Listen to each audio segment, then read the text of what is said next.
8 کروڑ سے لوگ زیادہ رات کو کھائے بغیر سوتے ہیں, بھوکے سوتے ہیں, 8 کروڑ سے زیادہ.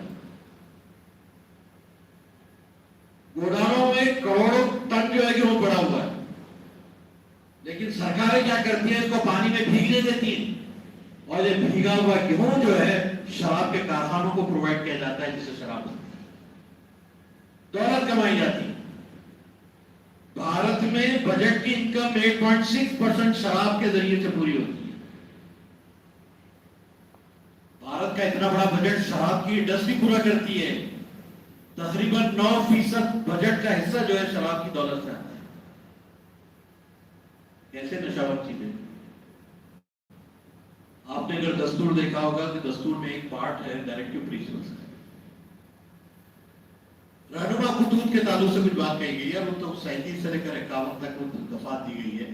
وہی دفعات میں آرٹیکل 44 بھی ہے, جس کے تحت یہ ایک سا سول کوڈ بنا رہے ہیں دنیا کے اندر.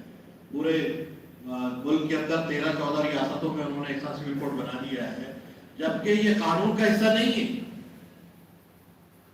یہ ایک ترغیب کے لیے کہا گیا ہے کہ مستقبل میں ملک یہ کر سکتا ہے, اس کو کرنے کی ضرورت ہے. یہ قانون نہیں ہے, لیکن اس قدر جو ہے ہماری سرکاریں اتسک ہے اس میں کہ انہوں نے ایک ساتھ سول کوڈ, ہمارے اپنی ریاست میں بھی اب یو سی سی کے لیے جو ہے تیاریاں ہوگی, کمیٹی بن گئی اور کچھ دنوں میں وہ نافذ ہو جائے گا.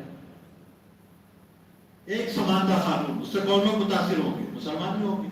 دوسروں کو تو کچھ لینا دینا نہیں ہے اس سے. ان کے پاس تو یہ خدا بھی خدا ہے, 333 خدا کے, خدا نہ ہو بھی تو کوئی فرق نہیں پڑتا ہے. عادتیں کس کی ہوں یا نہ ہوں کوئی قدر نہیں, لیکن ہمارے لیے تو بہت کچھ فرق پڑتا ہے. اور جب ایک سا سول کوڈ نافذ ہوگا تو فرق پڑے گا. جب بیٹا بیٹی کے برابر برابر حصے دیے جائیں گے, اس وقت فرق پڑے گا کہ شریعت نے تو بیٹی کا آدھا رکھا تھا, ہم کیسے شریعت کے حکم کو پامال کر کے ہم کریں گے.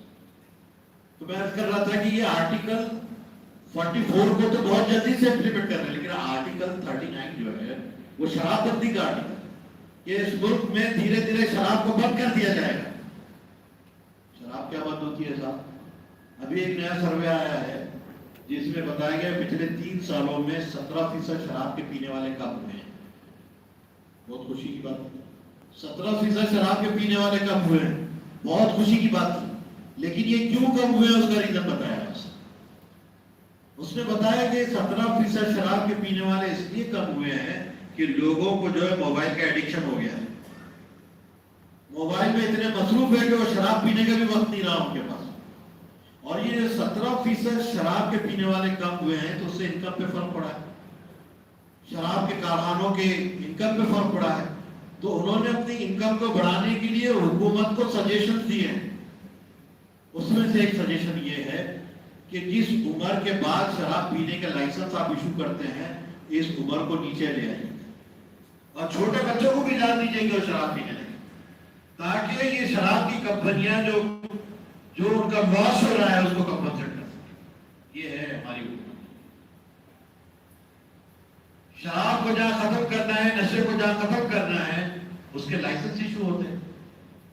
شراب بندی کا ڈپارٹمنٹ لائسنس ایشو کرتا ہے, اور اب تو پرماننٹ لائسنس کے علاوہ ٹیمپرری بھی ایشو ہو رہے ہیں.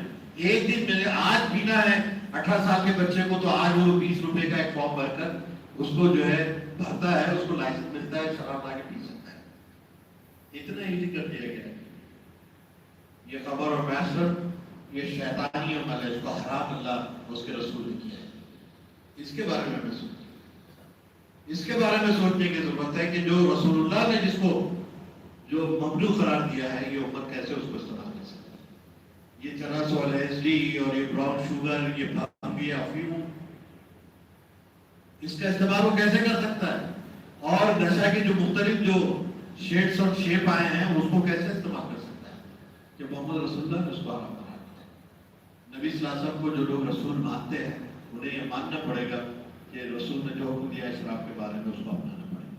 یہ تعلیمات کو اپنائے بغیر یہ پرتھا جو ہے دور نہیں ہو سکتی. اور آخری جو موضوع ہے ہمارا وہ ہے آلودگی, ماحولیاتی آلودگی. ہمارے اطراف میں جو کچھ ماحول ہے جس میں اللہ نے, اگر آپ قرآن کو پڑھیں گے